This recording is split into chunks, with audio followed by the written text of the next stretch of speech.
Okay, today we're going to start a new topic and a new chapter, that is memory management. Memory management क्या होती है और क्यों required है. अब हमें पता है कंप्यूटर की मेन मेमोरी है जिसे बोलते हैं रैम, और जो भी प्रोसेस जिसे एग्जीक्यूट होना है या जिसे सीपीयू पर जिसे काम करना है वो हमें मेमोरी में फैच करना पड़ता है और फिर ही सीपीयू उस पर प्रोसेसिंग परफॉर्म करता है. सो प्रोसेसेस को अब क्योंकि मल्टी प्रोग्रामिंग हो रही होती है, मल्टी प्रोसेसिंग हो रही होती है, तो उस सिनेरियो में मेमोरी को मैनेज करना बहुत ज़रूरी है ताकि मल्टीपल प्रोसेसेस को at the same time run किया जा सके without any interruption and many other issues को अवॉइड किया जा सके और मेमोरी की यूटिलाइजेशन भी इफ़ेक्टिव की जा सके. इसलिए हमें मेमोरी मैनेजमेंट की ज़रूरत है. कुछ इम्पॉर्टेंट इश्यूज़ जो मेमोरी मैनेजमेंट में इंक्लूड होते हैं वो ये होते हैं कि या क्यों हम मेमोरी मैनेजमेंट करते हैं. फर्स्टली बहुत जो लेटेस्ट कंप्यूटर्स हैं या जो लेटेस्ट हमारे पास टेक्नोलॉजीज़ हैं उसमें जो ऑपरेटिंग सिस्टम्स हैं वो मल्टी प्रोग्रामिंग यूज़ कर रहे हैं, और मल्टी प्रोग्रामिंग में देयर इज़ अ मस्ट कि हमारे पास मेमोरी मैनेजमेंट मॉड्यूल मौजूद हो ऑपरेटिंग सिस्टम में ताकि मेमोरी को एफिशिएंटली एंड इफेक्टिवली यूज़ किया जा सके, उसको यूटिलाइज़ किया जा सके. Secondly, code and data for process must be in RAM. मतलब एक प्रोसेस का जो एग्जीक्यूट हो रहा है उसका कोड और डेटा रैम में होना ज़रूरी है, फिर ही वो रन होगा. अगर वो नहीं होता या हमारे पास मेमोरी मैनेज नहीं है, हमारे पास मेमोरी मैनेज ना होने का मतलब ये है कि ऐसे प्रोसेस भी मेमोरी में मौजूद हैं जो रन नहीं हो रहे, लेकिन क्योंकि मेमोरी मैनेजमेंट नहीं है कोई भी, तो क्या हो रहा है वो प्रोसेस भी पड़े हैं मेमोरी में, मेमोरी को उन्होंने एक तरह से कवर किया हुआ है और किसी और प्रोसेस को जिसको एक्चुअल में एग्जीक्यूशन करनी है उसको जगह नहीं देते.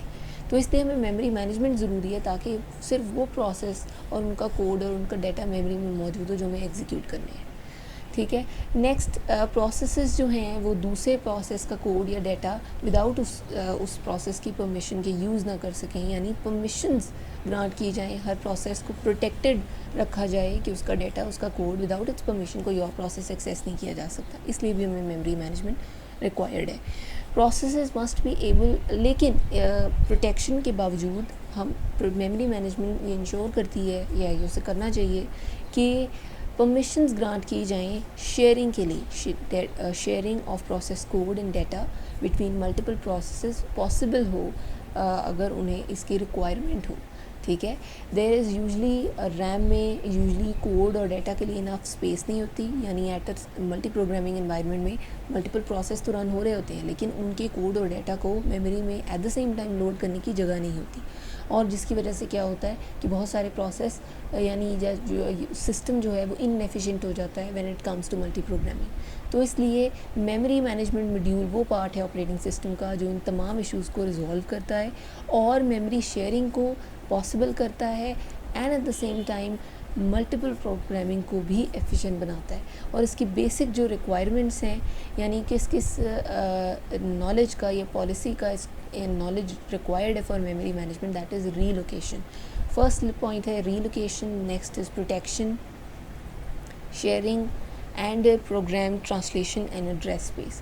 So firstly, memory management की को क्या एक रिक्वायरमेंट है जिसका नॉलेज होना ज़रूरी है, on the basis of that it can manage the memory, तो वो है रीलोकेशन. रीलोकेशन का मतलब ये है कि जब एक प्रोसेस को फैच किया जाता है उसे एक जगह स्टोर किया जाता है.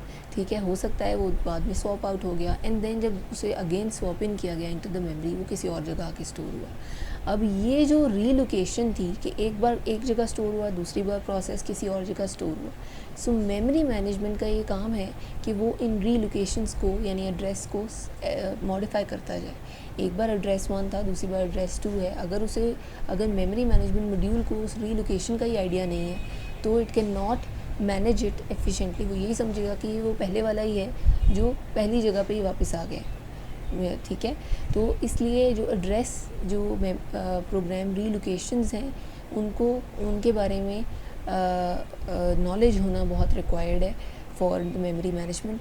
Next is protection. As I told you, जब मल्टीपल प्रोग्राम्स रन हो रहे होते हैं तो वहाँ एक प्रोसेस दूसरे प्रोसेस के कोड या डाटा को इंटरफेयर ना करे, उसको डिस्टर्ब ना करे, इसलिए हमें उन प्रोसेसेस को इंश्योर करना होता है द प्रोटेक्शन. کہ اس پرمیشنز کے بغیر پروسیسز آپس میں ایک دوسرے کے ڈیٹا یا جو اس کا ہے کوڈ اس کو انٹرفیئر نہیں کر سکتے. صرف پرمیشنز گرانٹ ہوں گی تو ہی وہ ان کو انٹرسیپٹ کر سکتے ہیں. And next is sharing. Sharing کا مطلب وہی کہ پروگرام اور کوڈ ایک پروسیس کا کسی دوسرے پروسیس کو بھی ریکوائرڈ ہے. لائک اگر سیم پروگرام دونوں پروسیس رن کر رہے ہیں یا دوسرے 3 پروگرام رن کر رہے ہیں، لائک ایک ایڈیٹر ہے، ایک پروگرام ہے، ایک اپلیکیشن ہے جو ملٹیپل پروسیسز کو ریکوائرڈ ہے، تو دیر مسٹ بی ایک اسپیشل ایک same sequence of program code ہے جو سارے پروسیس یوز کر رہے ہیں وہ شیئر ہو جائے، بجائے اس کے کہ ہر پروسیس علیحدہ سے آگے اس پروگرام کے اس کوڈ کو رن کرے. اگر وہ ملٹیپل پروگرامز میں شیئر کر دیا جائے ملٹیپل پروسیسز میں تو وہ سارے اسی کو لیں گے اور اسی سے آگے اپنا کام کریں گے، تو اس سے کیا ہوگا، اوور آل سسٹم کی فنکشنالٹی ایفیشینٹ ہو جائے گی. So this type of sharing protection provide کرنے کے ساتھ ہی this sharing must be possible with the help of memory management. That's it for today's lecture. Program translation and address space will discuss these 2 topics in the next lecture. Till then, thank you.